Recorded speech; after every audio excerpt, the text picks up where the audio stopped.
Amigos, hoy voy a presentar la segunda parte del mensaje que comenzamos en el programa anterior, y el texto seguimos en Oseas 12:10. Y he hablado a los profetas y aumenté la profecía, y por medio de los profetas usé parábolas. Es importante tener claro cómo Dios utilizó los símbolos, utilizó personas, utilizó lugares, eventos históricos, personas literales, personas que existieron, lugares reales. A veces utilizaba objetos, y aunque muchas veces utilizaba figuras que eran mitológicas, por decirlo de alguna manera, por ejemplo, un león con alas, un leopardo con 4 alas, una bestia con 7 cabezas. Sin embargo, muchos de los símbolos que utilizaba eran símbolos históricos, como lo vimos en el programa anterior, cuando la destrucción de Jerusalén fue usada por el Señor Jesucristo para simbolizar la destrucción de este mundo. Ahora, voy a presentarles, basados en el libro de Daniel, cómo hay un símbolo importante que influye poderosamente para poder entender esta profecía. Decíamos que en algún momento que cuando queremos entender las profecías apocalípticas y el símbolo aparece como una figura de la historia, entonces necesitamos estudiar ese evento histórico. Por ejemplo, si ustedes checan el libro de Apocalipsis, lo revisan, van a encontrar 6 veces la palabra Babilonia en el libro de Apocalipsis. Y cuando ustedes han estudiado, han leído el libro de Daniel, se dan cuenta, Babilonia ahora en Apocalipsis es simbólica, aunque en Daniel era una ciudad histórica, real, que ustedes podían ver que existió. Sin embargo, al ser citada en Apocalipsis, eso demanda de un análisis detenido en la historia, en el símbolo, para poder entender su significado. Ahora, el libro de Daniel comienza con el imperio babilónico, y podemos darnos cuenta que la información que se da en la Biblia, aunque es poca con relación a la ubicación, las características, sin embargo, gracias a excavaciones que se han realizado, investigaciones arqueológicas, por ejemplo, la Sociedad Oriental Alemana nos da información importante sobre esta ciudad. Gracias a ello se sabe que la antigua Babilonia estaba sobre las márgenes del río Éufrates. La parte original de la ciudad estaba del lado oriental de este río. El rey Nabucodonosor agregó una nueva ciudad por el lado occidental y las interconectó con un puente. El sector nuevo de la ciudad lo cercó con una doble muralla y agregó un canal de agua para aumentar la protección. Así que esto hacía de la ciudad algo impenetrable.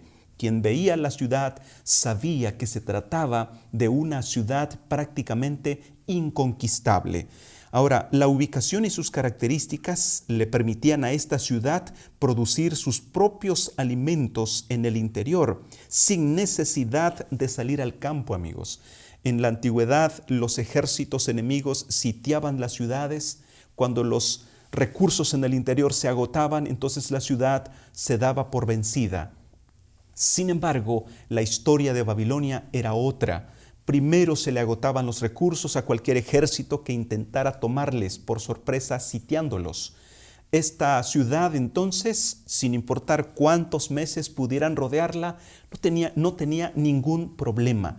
Y la gloria de esta ciudad radicaba en la abundante agua que hacía llegar el río Éufrates.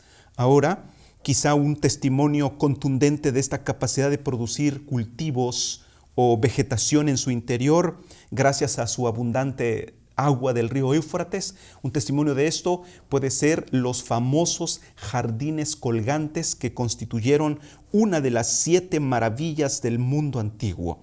El mismo rey Nabucodonosor, al contemplar la gloria de esta ciudad, se maravillaba, y mire lo que dijo en Daniel 4:30. ¿No es esta la gran Babilonia que yo edifiqué para casa real con la fuerza de mi poder y para gloria de su majestad? Y aunque el rey Nabucodonosor se sentía orgulloso y desafió la profecía de Dios cuando dijo que Babilonia no era eterna. Sin embargo, amigos, Dios interviene. Y aquí hay dos puntos importantes en los que quiero yo enfatizar o detenerme. El primero es que las características de la ciudad le hacían una ciudad impenetrable. El mismo rey Nabucodonosor, con toda su gloria, con todo su poder, quería asegurarse de que su reino pudiera permanecer más allá de los planes de Dios. Sin embargo, estimados, en el año 539, el rey Belsasar, todavía del imperio babilónico, le tocó ver cómo la palabra de Dios se cumplió al pie de la letra. Él, con el gusto del vino, embriagada, ya embotada su razón, mandó traer los vasos sagrados que el rey Nabucodonosor había sacado del templo de Dios. Vasos sagrados, utilizados solo por personas consagradas al servicio en el santuario de Dios. El rey Belsasar no le importó, utilizó esos vasos y la historia nos dice que el rey embriagado, que no medía las consecuencias de sus errores, pronto vio la mano de Dios, una mano misteriosa que comenzó a escribir en la pared. Y miren, el rey, sin siquiera saber lo que estaba escrito, sospechaba que algo terrible venía para su vida. Y allí en Daniel 5:6 se nos dice: entonces el rey palideció y sus pensamientos lo turbaron y se debilitaron sus lomos y sus rodillas daban la una con la otra. Todavía no sabía lo que decía la escritura y sin embargo el rey sabía que algo terrible estaba por acontecer. Después del intento fallido de sus sabios, de todos sus sabios, por querer saber lo que decía y su significado, finalmente el rey se vio obligado a traer a Daniel, quien le dice en el capítulo 5, verso 18, el Altísimo Dios, oh rey, dio a Nabucodonosor tu padre el reino y la grandeza, la gloria y la majestad. Entonces le recordó la historia trágica cuando el rey Nabucodonosor en su soberbia fue humillado a 7 años de locura, donde se alimentaba como las bestias del campo. Sus uñas crecieron como uñas de águila, su cabello largo, y le recordó, Nadie podía olvidar fácilmente este acontecimiento en la vida del rey Nabucodonosor. En el versículo 21, Daniel le recuerda al rey Belsasar, hasta que reconoció que el Altísimo Dios tiene dominio sobre el reino de los hombres y que pone sobre él al que le place.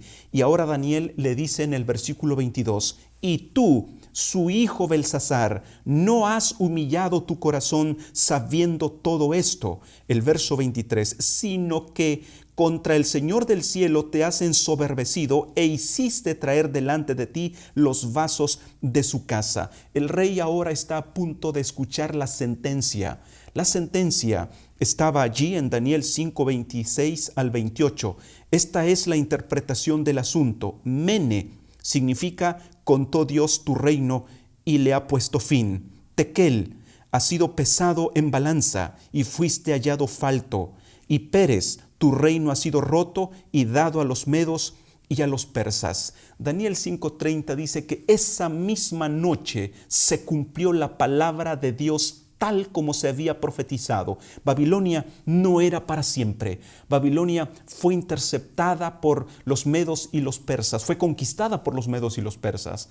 En el próximo programa veremos el significado importante que tiene la caída de Babilonia para el tiempo del fin.